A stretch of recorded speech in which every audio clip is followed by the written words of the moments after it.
નમસ્કાર મિત્રો, આજના વિડીયોમાં આપણે જાણીશું ઉજ્જૈનમાં આવેલા કાળ ભૈરવ ભગવાનના મંદિરના રહસ્ય અને ઇતિહાસ વિશે। તો મિત્રો, આપણા ભારતમાં ઘણા એવા પ્રાચીન મંદિરો આવેલા છે જે અનેક રહસ્યોથી ભરેલા છે, જેના રહસ્યો હજુ પણ અકબંધ છે।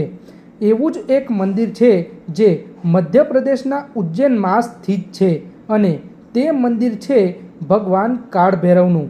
આ મંદિરની ખાસ વાત એ છે કે આ મંદિરમાં સ્થિત ભગવાન કાળ ભૈરવની મૂર્તિ શરાબ એટલે કે દારૂનું સેવન કરે છે અને આ મંદિરમાં શરાબ રૂપે ભગવાન કાળ ભૈરવને પ્રસાદ ચડાવવામાં આવે છે અને ભગવાન કાળ ભૈરવની મૂર્તિને શરાબ પીતા જોવા માટે દેશ વિદેશથી હજારોની સંખ્યામાં ભક્તો આવે છે।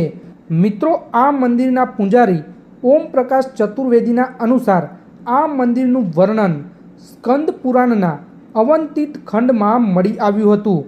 તેમના અનુસાર આ મંદિરમાં ભગવાન કાળ ભૈરવના વૈષ્ણવ સ્વરૂપનું પૂજન કરવામાં આવે છે। આ મંદિરથી જોડાયેલી અનેક વાતો પ્રચલિત છે। ઉજ્જૈનના રાજા ભગવાન મહાકાલે જ કાળ ભૈરવને શહેરની રક્ષા કરવા માટે નિયુક્ત કર્યા હતા, એટલા માટે જ ભગવાન કાળ ભૈરવને શહેરના રક્ષક પણ કહેવામાં આવે છે। ભગવાન કાળ ભૈરવનું મંદિર શિપ્રા નદીના કિનારે ભૈરવગઢ ક્ષેત્રમાં આવેલું છે। આ મંદિરની સૌથી મોટી વિશેષતા એ છે કે આ મંદિરમાં સ્થિત ભગવાન કાળ ભૈરવની પ્રતિમાને શરાબને પ્રસાદ રૂપે ચડાવવામાં આવે છે અને આશ્ચર્યની વાત એ છે કે જોત જોતામાં પાત્રમાંનો શરાબ ભોગ લગાડવામાં આવ્યો હોય તે પાત્રમાંથી ખાલી થઈ જાય છે। આ શરાબ ક્યાં જાય છે તે રહસ્ય આજ સુધી કોઈ પણ ખોલી શક્યું નથી।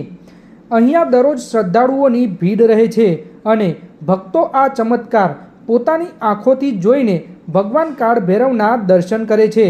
મિત્રો, એક દશક પહેલાં મંદિરની ઇમારતને મજબૂતી આપવા માટે બહારની તરફથી વધુ નિર્માણ કરવામાં આવ્યું હતું અને આ નિર્માણ દરમિયાન મંદિરની ચારેય બાજુ 12 ફૂટ ઊંડું ખોદકામ કરવામાં આવ્યું હતું।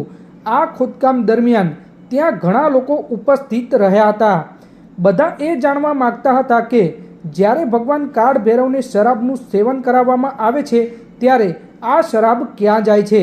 એ જાણવા માટે જેટલા પણ લોકો ત્યાં પહોંચ્યા હતા તે બધાય લોકોને પોતાના પ્રશ્નોનું નિવારણ મળ્યું ન હતું કે શરાબ કોણ પીવે છે અને ક્યાં જાય છે તેનું કોઈ પણ કારણ મળી આવ્યું ન હતું। આ મંદિરનું રહસ્ય જાણવા માટે અનેક વૈજ્ઞાનિકો પણ આવ્યા હતા, પરંતુ તેઓ પણ આ ચમત્કાર પાછળનું રહસ્ય જાણી નહોતા શક્યા। ભગવાન કાળ ભૈરવનું મુખ્ય મંદિર શહેરથી થોડું દૂર આવેલું છે અને તે જગ્યા ભૈરવગઢના નામથી પ્રસિદ્ધ છે। ભગવાન કાળ ભૈરવનું મંદિર ઊંચી ચોટી ઉપર બનાવવામાં આવેલું છે। તેની ચારેય બાજુ ઊંચી દિવાલો બનાવવામાં આવેલી છે। મંદિરના પૂજારી ચતુર્વેદી મુજબ આ મંદિર લગભગ 1000 વર્ષ પહેલાં પરમાર વંશના રાજાઓ દ્વારા બનાવવામાં આવ્યું હતું। આ મંદિરના નિર્માણકાળ દરમિયાન જૂની સામગ્રીઓનો ઉપયોગ કરવામાં આવ્યો હતો।